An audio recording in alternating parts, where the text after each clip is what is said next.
Notan que seguimos teniendo el mismo fondo detrás porque todo lo que estamos viendo en estos últimos días ocurrió en el mismo momento, un suceso tras otro, desde Jesús enseñando a las multitudes en los atrios del templo acá, hasta que después los líderes cuestionan la autoridad de Jesús y después Jesús cuenta la primera parábola del hombre que tenía dos hijos, ¿recuerdan? Y la parábola que vamos a ver hoy continúa inmediatamente después. Y realmente la dimensión de la profundidad de esta enseñanza de Jesús, considerando el contexto y a quienes le está hablando, es impresionante. Fíjate que la historia que hoy estamos nosotros repasando, pero que Jesús en el mismo día que las anteriores lo hizo, dice que Jesús vuelve a decirles ahora, escuchen esta otra parábola. Había un propietario que plantó un viñedo, lo cercó, cavó un lagar, construyó una torre de vigilancia, luego arrendó el viñedo a unos labradores y se fue de viaje. Acá el planteo que está haciendo Jesús de esta parábola, esta enseñanza que está queriendo darles, es que hay un determinado propietario, un hacendado, que representa a Dios. El viñedo que él prepara, que él planta, es Israel, su pueblo, su especial tesoro. Y aquellos labradores a quienes él se lo da para que cuiden de este viñedo son los líderes del pueblo de Dios. A su cuidado queda el viñedo, a su cuidado queda el pueblo de Dios. Continúa diciéndonos la historia que Jesús está contando, que cuando se acercó el tiempo de la cosecha, mandó a sus siervos, a los labradores, para recibir de estos lo que le correspondía. El Señor esperaba que estos labradores, obviamente, hiciesen el trabajo correspondiente en su viña, cumplieran su voluntad en la viña. Estos siervos que fueron enviados representan a los profetas que a través de los tiempos fueron enviados por el Señor para corregir la mala actitud de los líderes, pero históricamente siempre había pasado lo mismo, no los habían recibido. Pero en esta parábola el Señor lo cita y menciona que estos siervos fueron enviados a la viña. Pero los labradores agarraron a los siervos, golpearon a uno, mataron a otro y apedrearon a un tercero. ¿Te das cuenta lo demencial de este punto del relato? El dueño de las tierras, de las viñas, envía a sus siervos para recibir su parte. Los labradores no habían puesto nada, habían recibido el viñedo para cuidarlo y hacer que dé fruto, y cuando el Señor viene a pedir la parte que le corresponde y que habían pactado, la inversión la hizo el dueño, no la hicieron ellos, lo que hacen es maltratar a uno, matar a otro, matar a uno y apedrear al tercero. Posiblemente haber matado también al tercero. ¿Cómo se les ocurre tener semejante actitud? El Señor envió a 3 siervos y volvió solo uno o dos. El apedreado uno imagina también que seguramente lo habrán matado, pero volvió solamente uno. Y la verdad es que uno en este punto dice, acá el Señor debió haber actuado en forma drástica de una, ¿no es cierto? Y debió mandar un grupo de gente armada para que ponga las cosas en orden, tome lo que le pertenecía y castigue a la vez a estos labradores tan desagradecidos, tan malvados, que habían actuado de semejante manera.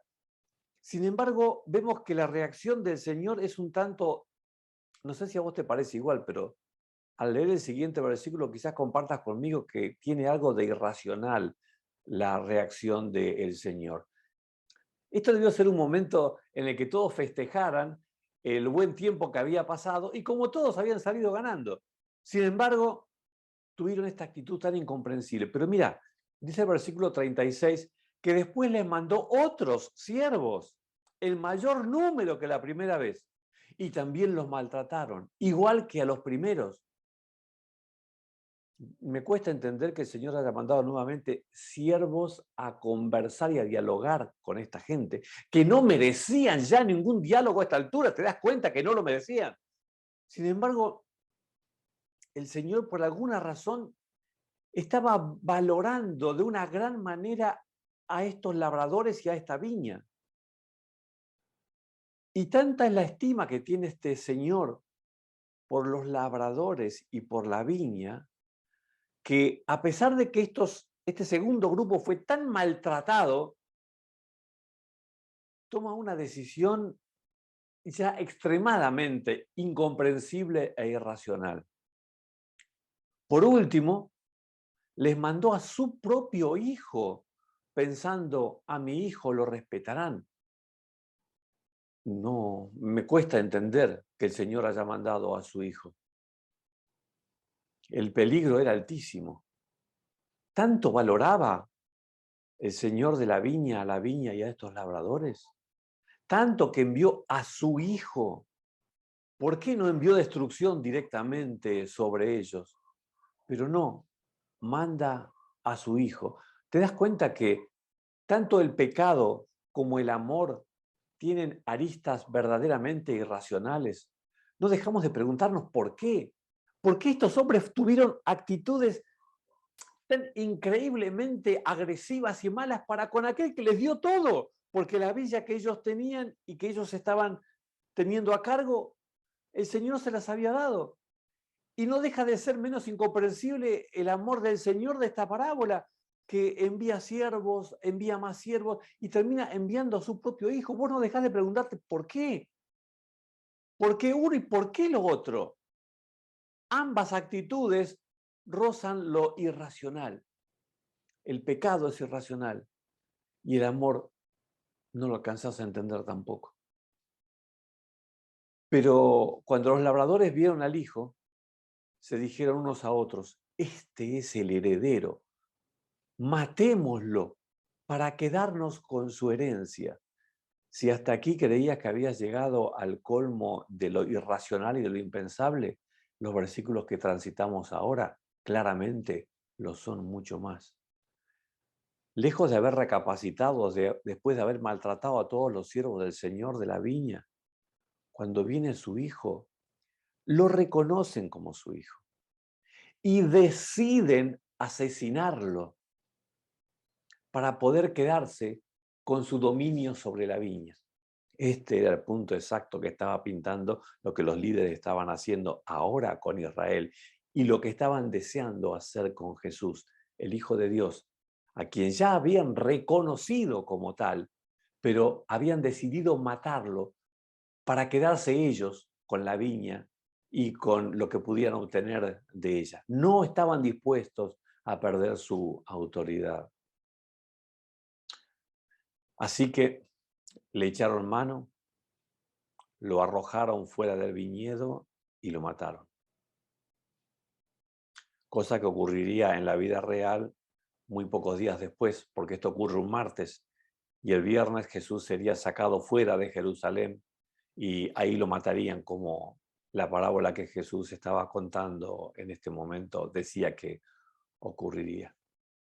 Después de algo tan tremendo como lo que acabamos de escuchar, por ambas partes, por parte del señor de la viña, siendo tan extremadamente bueno con esta gente, y de los labradores malvados, que malvado les queda poco, les queda corto ese título, pero los labradores malvados. Entonces Jesús le pregunta a los que lo están rodeando, que a esta altura yo los imagino claramente muy indignados con todo lo que está ocurriendo. Y no es para menos. ¿O acaso vos cuando lees estos versículos no te indignás también? Ahora bien, cuando vuelva el dueño, ¿qué hará con estos labradores? Se caía de maduro la respuesta, ¿no? Y efectivamente, la respuesta que los líderes dan es, hará que esos malvados tengan un fin miserable, respondieron, y arrendará el viñedo a otros labradores que le den lo que le corresponde cuando llegue el tiempo de la cosecha. Estaba clarísimo esta conclusión. Jesús entonces les dice algo tremendo, porque quizás no se dieron cuenta en principio de qué estaba hablando Jesús en esta parábola, pero ahora sí. Les dijo Jesús, ¿no han leído nunca en las Escrituras la piedra que desecharon los constructores ha llegado a ser la piedra angular? Esto es obra del Señor y nos deja maravillados. ¿Cuál es la piedra desechada por los constructores? Jesús mismo. Jesús es el que el que estaba siendo rechazado por los constructores, en este caso por los líderes del pueblo de Dios. Pero sobre esa roca es que se edificaría como piedra angular el templo del Señor. Esta mención refería a algo que ocurrió en la construcción del templo original, como una piedra que fue desechada por mucho tiempo y finalmente fue la escogida para ser la base fundamental sobre la cual se construyó el templo. Era una historia que el pueblo conocía bien, pero acá estaba haciendo referencia a Jesús. Y noten ahora lo tremendo de lo que ahora está diciéndoles el Señor. Por eso les digo que el reino de Dios se les quitará a ustedes. Está especialmente hablando a los líderes religiosos e incluyendo al pueblo que lo rechazara también. Y se le entregará a un pueblo que produzca frutos del reino. Y claro, ya no quedaba mucho tiempo del pueblo de Israel como pueblo escogido de Dios. Ya pronto serían las puertas abiertas para que el cristianismo, todo aquel que acepte a Jesús como su Salvador, no importa de qué pueblo sea, de qué nación sea, todos ellos serían aceptos por el Señor. Y ese pueblo es el que llevaría verdaderamente el fruto. Y acá entonces da algo clave y fundamental. Dice, el que caiga sobre esta piedra quedará despedazado. Y si ella cae sobre alguien, lo hará polvo. Esta piedra es Jesús. El que caiga sobre él, el que lo encuentre y lo siga, nunca volverá a ser el mismo.